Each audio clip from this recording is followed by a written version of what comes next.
नमस्कार, मी ऋतुजा गुरव. आपण पाहत आहात नव महाराष्ट्र 10. पाहूयात आजच्या काही ठळक घडामोडी. सोमवार दिनांक 25 मे रोजी मंगलमूर्ती कॉलनी कुपवाड, दत्तनगर बामनोळी, साईनाथ नगर काकानगर या ठिकाणावरील सांगली मिरज कुपवाड शहर महानगरपालिका हद्दीतील महापालिकेच्या आरक्षित जागेवर झालेले प्रार्थनास्थळाचे अनाधिकृत बांधकाम महापालिकेच्या वतीने जमीनदोस्त करण्यात आले आहे. तरी अतिक्रमण काढलेल्या जागेवर महापालिकेने आरक्षण विकसित करावे, कंपाऊंड घालणे, महापालिकेच्या मालकीचा बोर्ड लावावे, जेणेकरून तेथे पुन्हा प्रार्थनास्थळाचे, मदरसा, मशीद, जमियत खानाचे बेकायदेशीर अतिक्रमण होणार नाही व सदरची जागा नागरिकांच्या उपयोगाला पडेल. अशा आशयाचे निवेदन हिंदू एकता आंदोलनाच्या वतीने आयुक्त यांना देण्यात आले.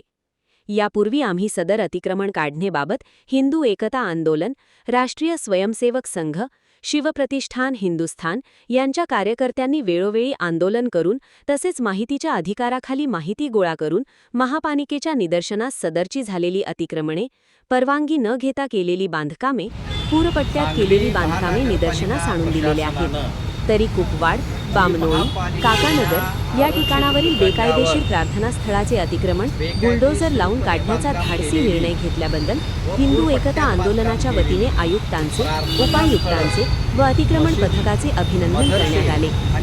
यावेळी बोलताना हिंदू एकता आंदोलनाचे प्रदेशाध्यक्ष माजी आमदार नितीन शिंदे म्हणाले की आणखी काही सांगली मिरज कुपवाड शहर महानगरपालिकेच्या हद्दीमध्ये भूखंडावर बेकायदेशीर मशिदीचे, दर्ग्याचे व मदरस्यांचे बेकायदेशीर बांधकामे करण्यात आलेले आहेत.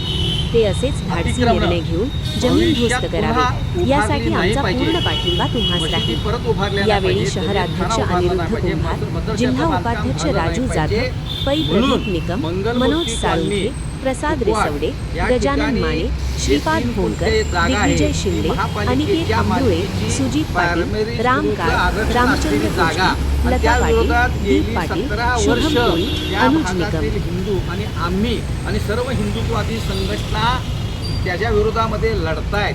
त्या ठिकाणी अतिक्रमण झालेलं आहे आणि हे बेकायदेशीर आहे, ही महापालिकेची जागा आहे हे दाखवून द्यायचं काम आम्ही सर्वांनी मिळून त्या ठिकाणी केलं होतं. आणि आता पुन्हा त्या ठिकाणी अतिक्रमण व्हायचं नसेल तर महापालिकेनं ताबडतोब त्या जागेला कंपाऊंड घालून त्या जागेवर महापालिकेची जागा ही जागा प्रायमरी स्कूलसाठी आरक्षित आहे अशा आशयाचा बोर्ड लावून त्याला कंपाऊंड घालावं एक. आणि दुसरं, ताबडतोब त्या ठिकाणी प्रायमरी स्कूल बांधकाम करावं आणि ते आरक्षण डेव्हलप करावं अशा पद्धतीची मागणी आज हिंदू एकता आंदोलन संघटना सांगलीच्या वतीनं आम्ही महापालिका प्रशासनाकडे केलेली आहे. आणि अशाच पद्धतीनं अनेक बेकायदेशीर मशिदी, मदरसे आणि जमियत खानाची बांधकामं ही महापालिकेच्या जागेवर झालेली आहेत, ती सुद्धा बिनधास्तपणे न घाबरता न डगमगता अशाच पद्धतीनं धाडसी कारवाई करून जमीन मुक्त करावी अशा पद्धतीची मागणी आज या ठिकाणी हिंदू एकता आंदोलन सांगली जिल्हा संघटनेच्या वतीने करतो.